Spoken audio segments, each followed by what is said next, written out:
Hello बच्चों, let's read this question. So this question says uniform disk of mass capital M and radius R initially stand vertically on the right end of the horizontal plank of mass M and length L as shown in the figure. The plank rests on the smooth horizontal floor and the friction between the disk and the plank is sufficiently high so that disk rolls on the planks without slipping. The plank is pulled to the right with a constant horizontal force of magnitude capital F. The distance traveled by the center of the disk from its initial position till the left on the of the plank comes vertically below the center of the disc. Okay, A option, B option, C option and D option आपको गिवन है। आपको यहाँ पर क्या बताना है? Distance travel बताना है। ओके, तो देखिए बच्चों, इस क्वेश्चन का की कॉन्सेप्ट आप क्या लिख सकते हैं? The key concept of this question is our pure rolling लिख सकते हैं। क्या लिख सकते हैं? आपका प्योर रोलिंग लिख सकते हैं या फिर रोलिंग मोशन विदाउट स्लिपिंग लिख सकते हैं। क्या लिख सकते हैं? Rolling without slipping. ओके, तो देखिए बच्चों, प्योर रोलिंग का क्या मतलब है? यहाँ पर देखिए आपके पास क्या एक प्लैंक है, दिस इज द प्लैंक। ये आपका क्या है? प्लैंक है। प्लैंक पर एक आपका हॉरिजॉन्टल डायरेक्शन में फोर्स लग रहा है, कितना? एफ फोर्स लगा है। ओके, और दूसरा क्या आपका? दूसरा यहाँ पर देखिए आपकी क्या है?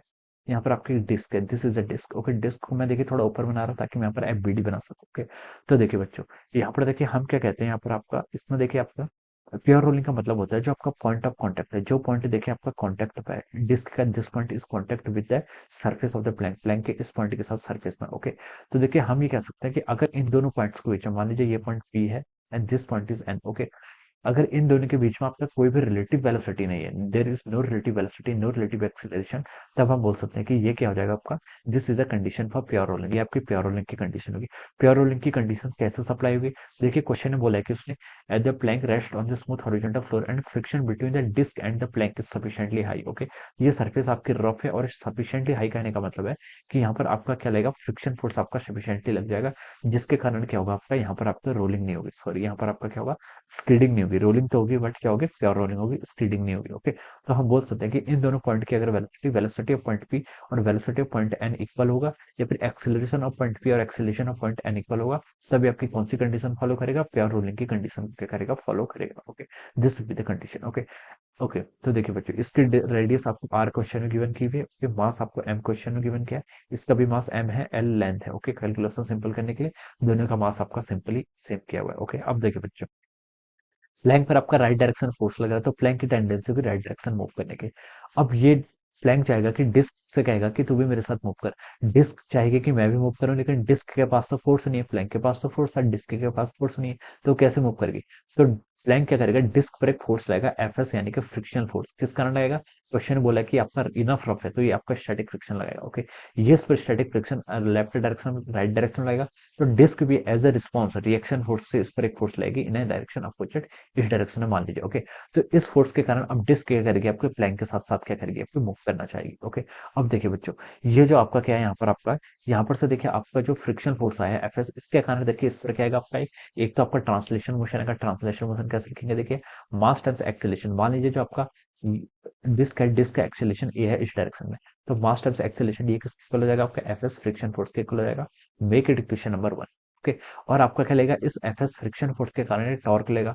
टॉर्क कितना होता है आपका? टॉर्क होता है आपका आई इंटू अल्फा, तो देखिए लिख सकते हैं टॉर्क हो जाएगा आपका आर इंटू एफ एस, ये हो जाएगा आपका आई टाइम्स अल्फा। ओके, आई किसके अबाउट? आपका सेंटर ऑफ मास के अबाउट। ओके, तो देखिए ये कितना हो जाएगा आपका? डिस्क का मोमेंट ऑफ इनर्शिया कितना होता है आपका? M R square by 2 into of alpha. Okay, ये आप लिख सकते हैं मेक इट इक्वेशन नंबर 2, ये हो जाएगा आपकी इक्वेशन नंबर 2 हो जाएगी। ओके, अब देखिए फ्रिक्शन फोर्स इस डायरेक्शन में लग रहा है, तो आपका एंगुलर एक्सेलरेशन आपका इस डायरेक्शन में रहेगा। Okay, this will be the direction of our angular acceleration. Okay, तो दो इक्वेशन तो आपके यहाँ से तैयार हो गई।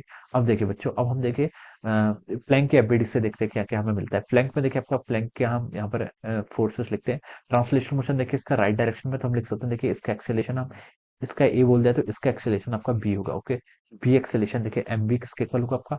एक आपका एफ फोर्स लग रहा है जो सपोर्ट कर रहा है, minus friction force opposite direction में लग रहा है। Make it equation number 3। Okay, अब देखिए इक्वेशन 3, तीन इक्वेशन लिख लिया। अब देखिए और कौन सी इक्वेशन हो सकती है? आपके पास चार वेरिएबल्स हैं, तीन इक्वेशन है, तो आप एक क्या कर लीजिए? देखिए हमें पता है कि इस पॉइंट की वेलोसिटी बी कितनी होगी? बी के सॉरी एक्सेलरेशन एक इक्वल होगा।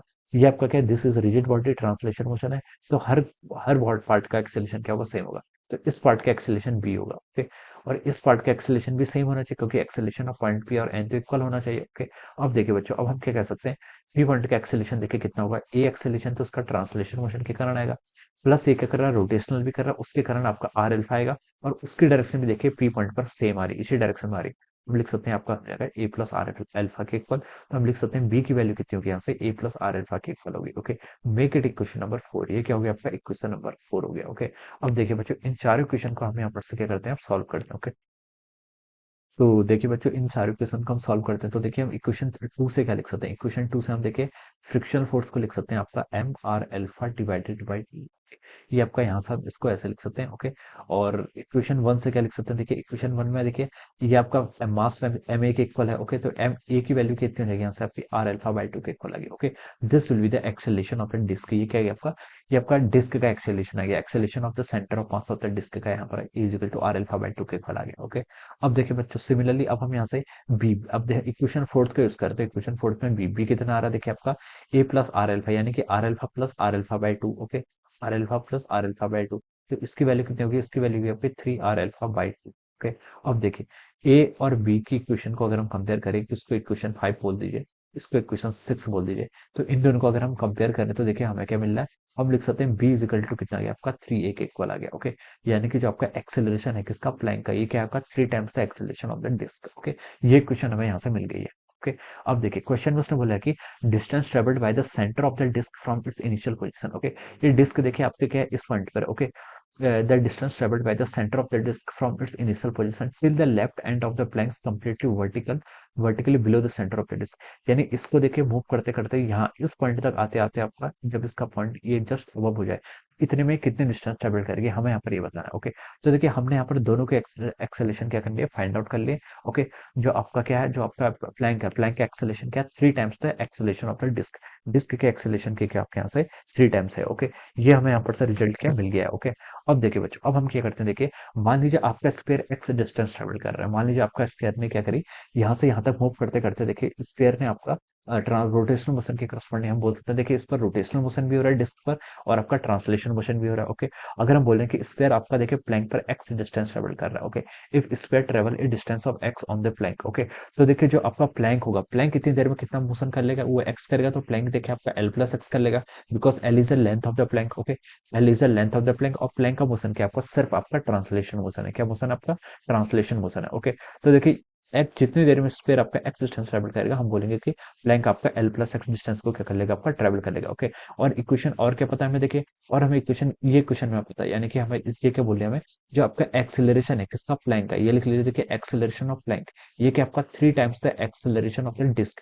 डिस्क के एक्सेलरेशन के कितने हैं आपके, यहाँ से 3 टाइम्स हो जाएगा। ओके, तो देखिए प्लैंक का एक्सेलरेशन हमें पता है और डिस्क का एक्सेलरेशन भी हमें पता है। ओके, और हमें पता है कि जितनी देर में आपका प्लैंक डिस्क आपका एक्स डिस्टेंस ट्रेवल कर रही है, उतनी देर में प्लैंक आपका एल प्लस एक्स डिस्टेंस क्या कर रहा है, आपका ट्रेवल कर रहा है। ओके, तो देखिए हमें पता है कि जिसका एक्सेलरेशन जितना ज्यादा होगा वो उतनी जल्दी क्या करेगी आपका, वो उतना डिस्टेंस क्या करेगी आपका, ट्रेवल करेगी, बिकॉज जो आपका s equal to ut plus half at होता है, डिस्प्लेसमेंट क्या होता है आपका, प्रोपोर्शनल होता है किसके, आपके एक्सेलरेशन के। ओके, तो हम यहाँ से बोल सकते हैं जब आपका क्या करेगा, प्लैंक आपका एल प्लस एक्स, ये आपका एल प्लस एक्स डिस्टेंस होगी, it should be equal to, हमारे देखिए 3 टाइम्स एक्सेलरेशन है, तो आपका 3x के इक्वल हो जाएगा। ओके, ये यहाँ पर x क्या, x is the distance which is travelled by the disc, disc ने आपके इतने डिस्टेंस ट्रेवल कर लिया। ओके, तो यहाँ से हम देखिए क्या लिख सकते हैं, आपका ये हो जाएगा l इज इक्वल टू अपने यहाँ से 2x हो जाएगा, और x लिख सकते हैं यहाँ पर से l बाई 2। ओके, तो हम बोल सकते हैं देखिए डिस्क ने आपकी क्या करी होगी, देखिए डिस्क ने आपकी l बाई 2, यानी कि डिस्क ने हाफ डिस्टेंस ट्रेवल करी होगी। ओके, डिस्क ने हाफ डिस्टेंस ट्रेवल करेगी और बाकी डिस्टेंस अपने प्लैंक ने ट्रेवल की होगी। तो हमसे यही क्वेश्चन पूछा था कि distance travelled by the centre of the disc from its initial position, initial position से उसने कितने डिस्टेंस ट्रेवल करी होगी, till the left end of the planks vertically come below the centre of the disc. Okay, जब ये situation हो जाए, okay, तब तक इतनी देर में देखिए इसने यहाँ से क्या करोगे, यहाँ से सिर्फ सेंटर तक आएगा, यानी कि इसने आपकी x equal to L by 2 distance क्या करी होगी, आपकी ट्रेवल करी होगी। ओके, तो देखिए ये ऑप्शन कहाँ पर गिवन है, ये आपको ऑप्शन ए में गिवन है। तो हम बोल सकते हैं देखिए यहाँ से जो आपका ऑप्शन ए हो जाएगा, ऑप्शन ए का जाएगा इस क्वेश्चन का आपका करेक्ट आंसर हो जाएगा। Okay, so this will be the right answer of this question. Okay, so I hope you all understood this concept. All the best and thank you so much.